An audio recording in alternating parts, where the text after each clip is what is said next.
이재명 정권이 그토록 강조하는 실용 외교의 정체가 확실하게 드러났습니다.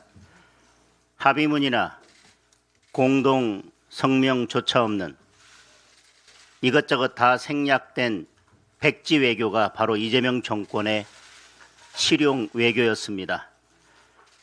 한미 관세 협상이 타결되었다고 자화자찬을 늘어놓고 있지만 3개월 전과 마찬가지로 팩트시트도 합의문도 공개되지 않았습니다. 심지어 이재명 정부가 협상 내용을 발표하고 돌아서자마자 미국에서는 곧바로 다른 말들이 나오고 있습니다. 미국과 일본은 모든 합의 사항을 문서화하고 정상 간 서명까지 마쳤습니다. 미국과 중국 간 팩트시트도 공개됐습니다. 우리 정부는 합의 사항을 왕관에 새기고 야구 배트에 찍힌 도장으로 서명을 끝낸 것입니까? 그래서 이재명 대통령은 칼에 찔려 죽는 거, 총 맞아 죽는 거는 두렵지 않지만 야구 방망이는 그토록 두렵다고 한 것입니까? 한중 정상회담도 사진만 있고 정작 중요한 공동 성명이 없기는 마찬가지입니다. 현안에 대해 논의만 했을 뿐 구체적인 성과도 전혀 없습니다. 실용 외교가 국민을 속이고 둘러대기 편한 외교가 되어서는 안 될 것입니다. 진정한 실용 외교는 국익과 실리를 챙기는 성과로 증명되어야 할 것입니다. 이재명 대통령은 12개 혐의로 기소돼서 5개 재판을 받고 있습니다.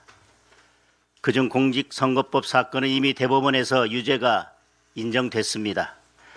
항소심에서 내일이라도 재판을 다시 시작한다면 올해가 가기 전에 이재명은 대통령이 아니라 그냥 이재명이 될 것입니다. 지난주 금요일에는 역사적인 판결이 선고되었습니다. 대장동 개발 비리에 가담한 일당 전원에게 중형을 선고하고 법정 구속했습니다. 법원은 대장동 개발 비리가 성남시 수뇌부의 승인하에 이루어졌다고 판단했습니다. 이재명 대통령은 경기도지사 시절 국정감사에서 대장동 설계자는 내가 맞다고 자신 있게 밝혔습니다. 이재명 대통령 스스로 대장동 설계자라고 인정했고 법원은 대장동 개발 비리가 성남시 수뇌부의 승인하에 이루어졌다고 인정했다면 수뇌부는 결국 당시 성남시장이었던 이재명입니다.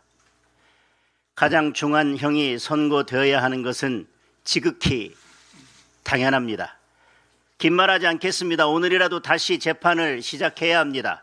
그것이 상식이고 법치이고 국민의 명령입니다. 재판을 다시 시작하지 않는다면 더불어민주당은 대법원장을 몰아내기 위해 사법부를 끊임없이 능멸할 것입니다. 법 왜곡죄를 만들어서 이재명에 대해 유죄 판결을 하지 못하도록 판사들을 겁박할 것입니다. 대법관 수를 들려 이재명을 위한 이재명의 대법원을 만들 것입니다. 대법원의 판결을 헌법재판소에 넘겨 재판 검열을 할 것입니다.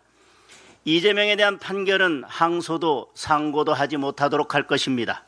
결국 사법부는, 판사는 이재명에게 영혼까지 팔아넘기게 될 것입니다. 오늘입니다. 내일도 너무 늦습니다. 이재명에 대한 재판은 오늘 다시 시작되어야 합니다.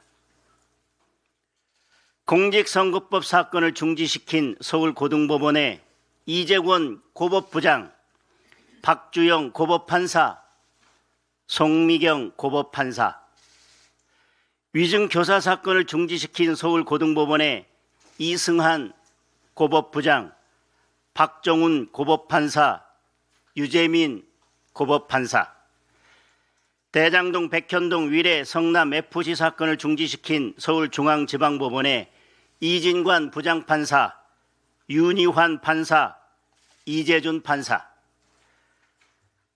대북 송금 사건 및 법인카드 사건을 중지시킨 수원지방법원의 송병훈 부장판사, 차윤재 판사, 김남희 판사, 그대들을 역사가 영원히 기억할 것입니다. 오늘 아침 더불어민주당의 박수현 대변인이 국민의힘을 형법 324조 강요죄 위반으로 국민께 고발한다고 했습니다. 국민의힘이 연일 5개 재판 재개를 외치고 있습니다. 이런 상황을 방치할 여당이 어디 있습니까? 민주당의 국정안정법 처리는 정당 방위이고 국민의힘은 이런 행동을 할 아무런 이유와 의무가 없는 민주당으로 하여금 이런 일을 시킨 것이니 형법 제324조 강요죄 위반으로 국민께 고발합니다.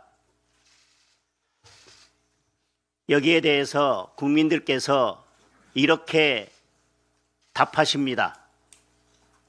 닥쳐, 그거 내가 시킨 거야.